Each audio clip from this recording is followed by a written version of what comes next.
Today is going to be different. Today I'm going to tell you about why I do the work that I do. My whole life, I have been inspired by femininity.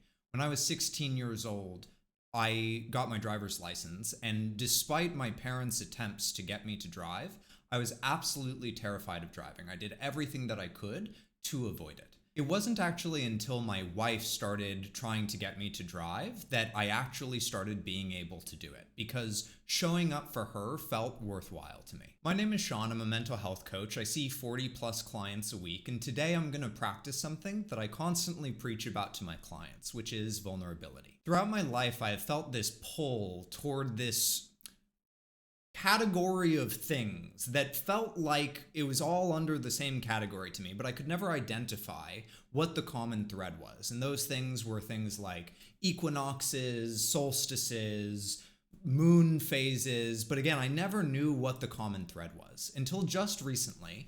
I discovered something called the goddess movement, and it sort of unified all of these concepts under one roof. And what I have discovered is that that common thread is femininity. And this is my why, serving femininity. And I'll be honest, I'm actually really scared to talk about this because I can totally imagine people accusing me of white knighting. I can totally imagine people saying, you're a man, what do you know about, helping women or serving femininity? And to be honest, they have a point. I would also be really skeptical of any man that was claiming to help women, because there's so much mansplaining out there, and there are so many men that are so patronizing toward women. And that is why, for myself, the way that I view the work that I do, it is not my place to tell women what to do or how to be. It's my place to validate and support, not teach and define. And so despite the fear, I'm choosing to do this anyway because I believe in showing up even when things are uncomfortable. And it feels really important for me to share this idea of embracing our purpose even when it's scary, because it has personally led to me living a life that I love. And no surprise, it is what I work with my clients on. Just recently, I ran a free workshop where I helped a few other people sort of take the first steps in discovering what their purpose is. And I have to say, it has been so incredibly humbling hearing from those people since and hearing what an impact it had on them, because it really reminds me of why I do the work that I do. If you're interested in attending a workshop like this, it's totally free. I'll leave a link down in the description and just check it out.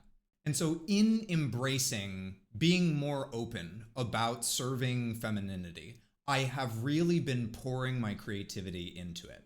And one of the things that I've done with that creativity is that I have made a goddess archetype quiz that basically there are a bunch of different goddesses that have shown up throughout history.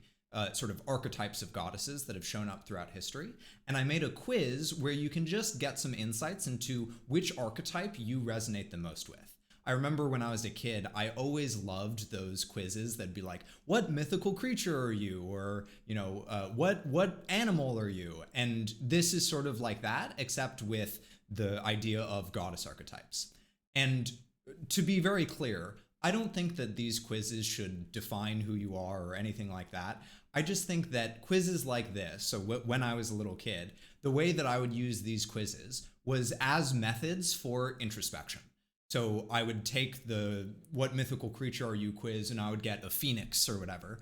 And I would think about the things that they describe the phoenix as and see what I resonate with, what I didn't. And I think that this practice is really, really valuable, because so much of us run our lives on autopilot.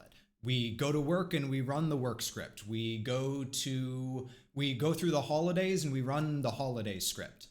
And by stopping and taking the time to reflect and introspect, I think that it can really help to build a life, craft a life that is more fulfilling for you. And this is what I've experienced personally for myself, and also what my clients experience when we work together. So if you'd like to check that quiz out, I'll leave a link down in the description so that you can take it. And finally, to better serve femininity, I have started shifting the messaging of Ostara coaching. So I have a new slogan and tagline which says, "Step into your power, strength, clarity, and purpose." I've always viewed myself as sort of a stepping stone to help women to ascend higher. And so this phrasing of "step into your power" fits just right. And then the three words that come after that, strength, clarity, and purpose, actually perfectly describe how it is that I work with my clients, how I serve my clients. So, strength, one of the most important things that I focus on when I work with people, is helping to make them feel empowered.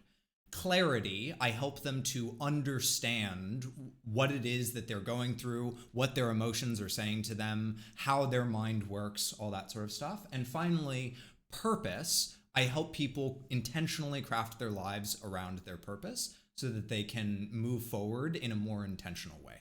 And then I also crafted a new mission statement for Ostara Coaching. So the new mission statement is, "We help women step into their power through strength, clarity, and purpose. We serve women in rewriting narratives, overcoming self-doubt, and discovering their true calling. By nurturing feminine energy, we help women feel more confident, balanced, and authentic." And I want you to know that all of this comes from a place of my own personal journey, both with working with women and with working with my own femininity, because we all have some mix of masculinity and femininity within us. And so it's not about perfection. It is about iteration, which is another thing that I work with my clients on. And a big reason that I'm making this video at all is to practice what I preach and to show proof that the methodologies that I use are the methodologies that serve me in my own personal life. If you liked this sort of behind the scenes look at the kind of work that I do in my sort of brainstorming process, I post things like this every single week in my community. And I'll leave a link down in the description where you can actually post updates yourself of things that you're working on and then get support from the rest of the community on working on those sorts of things. And finally, one of the most common problems that I see when I work with clients is that they have this voice in their head that is constantly criticizing them, constantly questioning them, constantly making things harder for them. And if you want to know how I work with clients to help them form a better relationship with themselves so that that voice isn't constantly berating them, this series walks through exactly how I do that. Hope it helps, and I'll see you next time. Bye.